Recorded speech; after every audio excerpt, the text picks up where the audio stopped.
राष्ट्रीय पशु प्रदर्शनाचा कार्यक्रम आजचा दुसरा दिवस आहे आणि आत्ताचं जर चित्र जर पाहायला गेलं तर हे पशु प्रदर्शन पाहण्यासाठी महिलांची देखील संख्या मोठ्या प्रमाणामध्ये आपल्याला पाहायला मिळते।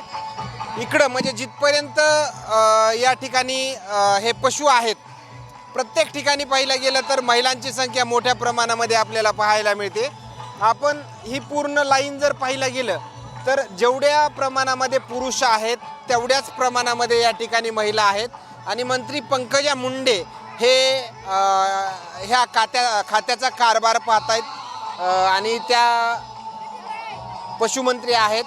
त्यामुळं मी खास करता महिलांसोबतच चर्चा करण्याचा या ठिकाणी प्रयत्न करतो। मात्र जे काही सेल्फी पॉईंट आहेत काही बैलांच्या अंगावर हे जे या ठिकाणी बैल उभारले गेलेत माझ्या माहितीस्तव हे शोसाठी उभारलेत, मात्र त्याच ठिकाणी त्यांच्या मुलांना वर बसून जे आहे ते फोटो या ठिकाणी काढले जातात। खूप आनंदाचं वेगळं वातावरण जे आहे ते पाहायला मिळतंय। मी जाणून घेते कधी या अगोदर कधी एवढ्या मोठ्या प्रमाणामध्ये पशु पाहिले होते नाही। कोणकोणत्या जातीचे पशु पाहिले आज जेणेकरून आतापर्यंत तुम्ही ते कधीच पाहिले नव्हते? म्हणजे स्मॉल पशु आम्ही पाहिले नव्हते आजपर्यंत। तुम्ही काय काय पाहिलं? आता इथं सगळंच पाहिलं, जितके प्राणी तितके। या अगोदर कधी अशा राष्ट्रीय पशु प्रदर्शनाचे किंवा इतर पशु प्रदर्शनाचा कार्यक्रम पाहिला होता की ही पहिलीच वेळ आहे? हे पहिलीच वेळ आहे, इथून आधी नव्हतं पाहिलं कधीच। खरं तर ह्या खात्याचा कारभार जे आहे ते मंत्री पंकजा मुंडे पाहतायत, त्या पण महिलाच आहात आणि तुम्ही देखील महिलाच आहात।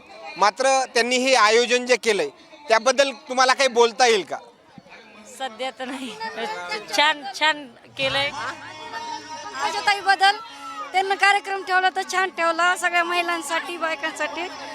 थँक्यू। कुठून आले तुम्ही? परळीचेच आहे, त्यांच्याच गावाचे। आणखीन इकडे मावशी इकडे या। तुम्ही बघितले का ह्या अगोदर कधी एवढ्या मोठ्या प्रमाणात पशु बघितले होते का? पहिलीच वेळ आहे का? पहिलीच वेळ आहे। इथं आल्याच्या नंतर काय वाटतं बरं? बरं वाटतंय, चांगलं वाटतं, आनंद वाटतंय। एक वेगळं आनंदाचं वातावरण जे आहे ते पाहायला मिळते आणि मी खास करता तर महिलांच्याच या ठिकाणी प्रतिक्रिया जाणून घेण्याचा प्रयत्न करतोय। महिलांची संख्या आपण जिथपर्यंत कॅमेऱ्याच्या माध्यमातून पाहतोय तिथपर्यंत महिलांची संख्या या ठिकाणी आपल्याला मोठ्या प्रमाणामध्ये पाहायला मिळते। मी दादा थोडं महिलांच्याच प्रतिक्रिया घेतो कारण की मंत्री पंकजा मुंडे ह्या महिलाच आहेत। मी आणखीन इकडे जाणून घेण्याचा प्रयत्न करतो।